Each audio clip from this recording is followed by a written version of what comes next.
I was worried about what I was wearing tonight. I think it's fine, but I was a bit worried. I questioned it a few times, and on my way here, before I go out,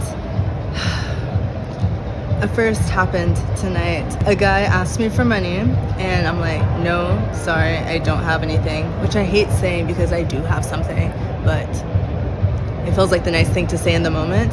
And then he was like, oh, wait, you look good, you look great, takes my hand, spins me around. And then I'm like, all right, have a good night, you know, thinking about, damn, I don't have my Germex. And then he goes on to ask me for my phone number. How are you going to ask someone for money and then ask for their phone number right after? That's crazy to me.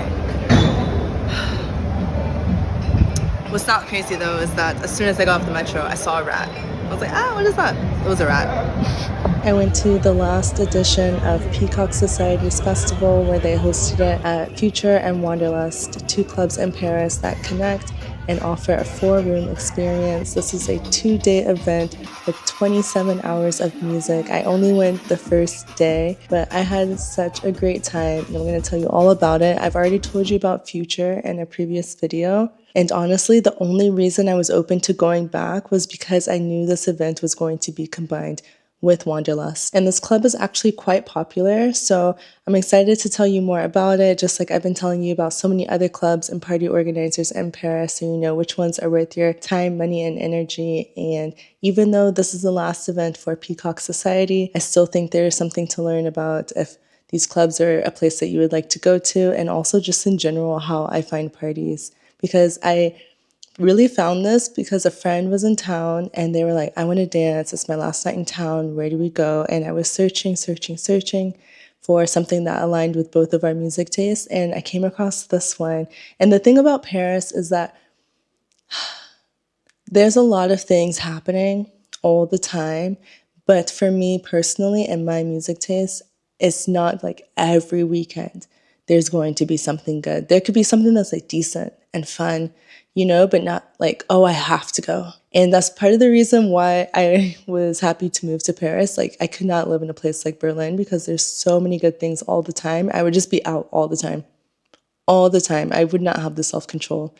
I know myself. And actually, this happens a lot where people ask me about where to go out in Paris. So if you're this person too, feel free to message me on Instagram. First, subscribe. That would be really helpful because it'll help this channel grow and reach more people.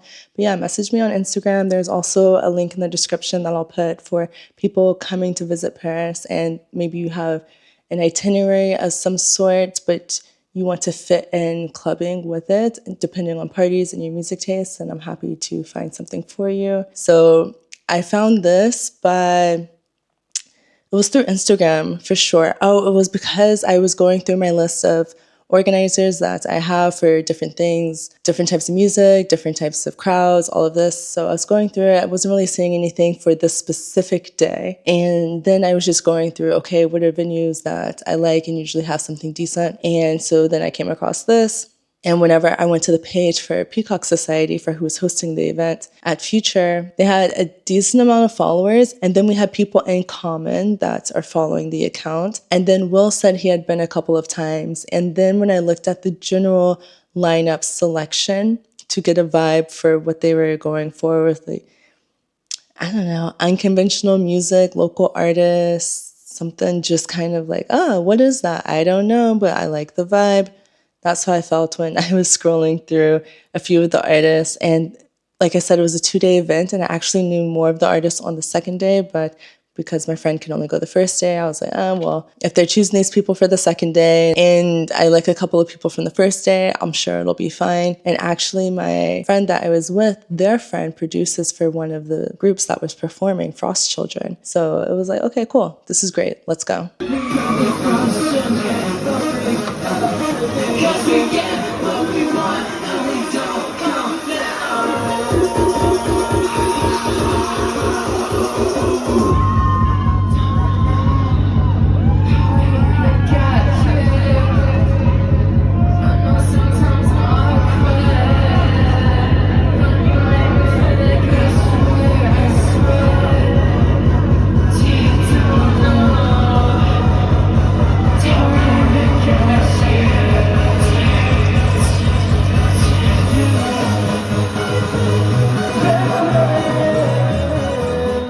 And I did something a bit different this time where I went around and I asked people what were their favorite parts of the night. And I think it's so fun to be able to just, I don't know, get into people's heads a bit, to learn more about them, but then also just to have some more positivity.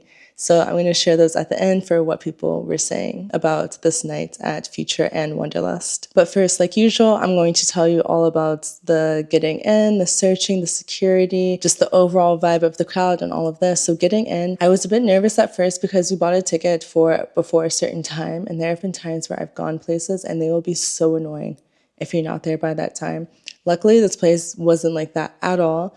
And they didn't even search me. They didn't check my body. They didn't check my bag. They were just like, hey, okay, bye, have a good night. And I was like, thank you. That's how it should be. And that probably reflects why I saw so many people taking things throughout the night. It was just rampant. It was offered, it was not really hidden, it was just there. And I didn't really see security walking around on the dance floor with flashlights like I see at a lot of places in Paris. It was way more chill. And I love that because it makes everything just way more relaxed if you're not worried about something, you know? And also, something that was really nice and reflective of the crowd is I kept seeing people check on other people. It was like twice. People were just kind of zoned out or whatever, and people would give them a thumbs up and be like, you good? And everyone would come to and be like, yeah, I'm fine, good, good. So I love that people were looking out for each other. I would say that this crowd in general was like late 20s, average for the age. That's what I felt. That's an assumption, but maybe I'm not the best at judging ages of people, especially people who smoke so much from a young age, because maybe they're just looking older, but I would say upper 20s. Yeah, everyone was just so nice. And I remember even like at the bar when I was getting a water, the bartender was so nice. He even asked if I wanted ice in my water on a hot day. And I was like, wow, thank you. I do want ice in my water. Honestly, everyone I interacted with the entire night was so nice, between the crowd, the people working there. There was a food stand where my friend got a burger. She said the burger was really good. Even the security, like, because there was really no issue, it didn't really bother me. And also with at the bathrooms, there was no security either, because sometimes they like to hover and go in and out and stuff like that. Not a problem at all. But I haven't even told you probably my favorite part of the entire situation was that it was 4 different rooms. You had so much space. You had so much space to just hang out and talk and sit. You're on the river, so you could see a view of the river. You could smoke wherever you wanted. No one was bothering anybody about anything. And I just love the fact that I'm able to wander around, because whenever I go out, if I feel like I don't have anywhere that I can go, I can feel a bit stagnant or trapped. Like, I really like to wander. This was enough space to be able to do that, because if you watched my video about Future before, you know that when you walk in on that entrance for that specific club, you basically just have this like U-shaped. And so you'll go to the right, you'll see the coat check, you'll round a corner, and then you'll just see the stage. And behind the stage is a wall, and then that's it. So depending on how many people are there, it can get really cramped and tight because you're just in a tunnel, basically. But it's not even a tunnel because the end is cut off. I don't know what you call it. To me, that's too intense. Like, I need space to be able to move, even for the crowd to be able to move. Because when it gets like that, then it can get really easy to start getting into shoving and getting really tight. And especially when I'm imagining if a sweaty person touches me. Like, I'm fine if a sweaty person touches me, but there's just something about wet skin that's not yours touching you sometimes that really freaks me out. And this was one of the rooms that was open last night, and I only was able to go there for a little bit. I went there in the beginning, but it was very hot. They don't have the fans on. I don't know why, but it was very hot. So then I leave. I try and go back at some point during the night, and it literally felt like I walked into a wet sauna, a steam sauna. It was just like so thick. It was so thick. I could not handle it. I couldn't breathe. And then I saw so many people handling it so well. And I was like, well, maybe it's me. So then I bring out my fan. I start fanning myself. And I'm like, nope, still can't breathe. Leave. Go about exploring again. Come back. could barely even round the corner. Like, it was just so humid and thick. And it wasn't like that the first time that I went, because it was it spring? I don't remember when it was. It was kind of chilly, but it wasn't winter cold. There was a different air going on, and right now we're in the middle of a heat wave to where it's very hot outside. So everyone's hot. The air is hot, like everything's hot. So I'm not surprised that it got to the sauna level. But I just remember that smell. It was like dirty socks, but perfumed at the same time. It was so strong. But it had the best lights for the entire night. I really like the lights in this club. I like the sound system in this club. I think it's really cool and fun. It's just too hot and crowded for me, and there's not enough airflow. But what's nice about it is, again, all of the seating that it has. And then if you go upstairs to Wanderlust, it's a bigger room with more open ceiling. And they also have flashing lights, but I actually hate the flashing lights here because I don't know what's going on here in Paris. I've told you about it before in other videos, but they love flashing white lights and flashing them for such an amount of time to where it feels like it's broad daylight. And I'm just like, this is too intense.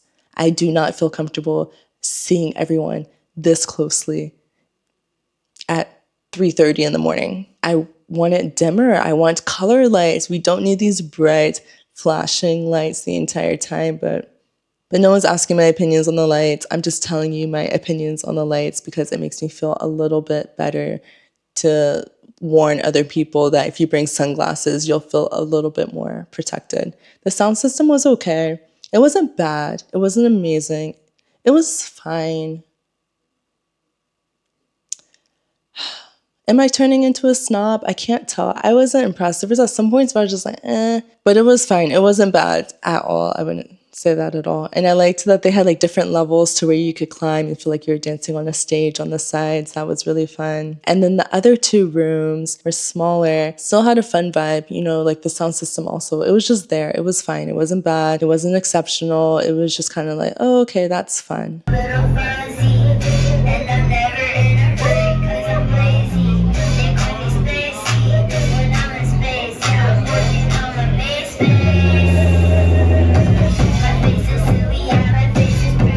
So would I recommend these spots? I would recommend anything when it's combined because it's really nice layout. And the ticket for this was 30 euros. So for me, it felt like it was a better value because I had so many options for music the entire time. And Wanderlust has events really often. And I know it's a popular spot, so I would just check and see if what's going on is something that you're interested in. Like, I would individually go check at least half of the DJs on whatever lineup that you're going to see and just catch a vibe because it is nice with the open air.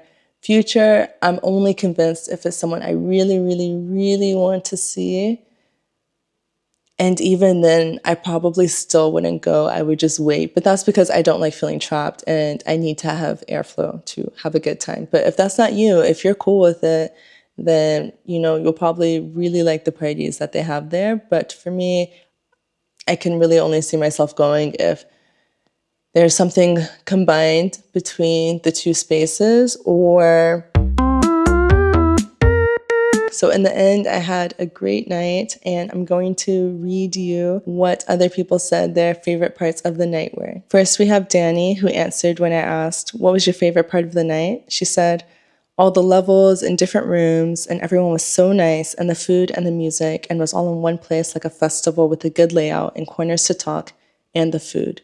Then I met Sarah while sitting down because I couldn't go into the sauna of Future, and she told me that watching the sunset over the river while the wind blew through her hair was the favorite part of the night. And I get it. There was at some point, me and my friend were walking around and looking for a place to sit, and I was like, should we go sit by the river? And there's just something so nice about looking and seeing water.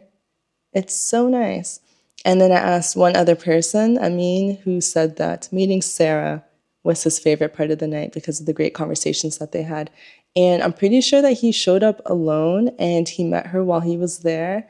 And I just think it's so nice and reflective of the crowd that was there. Like, everyone was so nice. I don't think it's that typical for people to start conversations when I go out in Paris. I think it happens. I just don't think it's as common as in where I come from in the States. If you see someone sitting by themselves and you're like, oh, hey, how's your night going? Like here is like 50-50 chance. No, not even 50-50, maybe lower, maybe like a 30% chance. As opposed to in the States, I feel like it's a 70% chance. So, but yeah, that was really nice. So I hope you enjoyed watching this video. I hope you know more about Future and Wanderlust. Subscribe, share with a friend, check to see what other videos I've made about clubs that you've heard about or genres of music. I usually do techno, bass music. What else have I done? There's other things in there.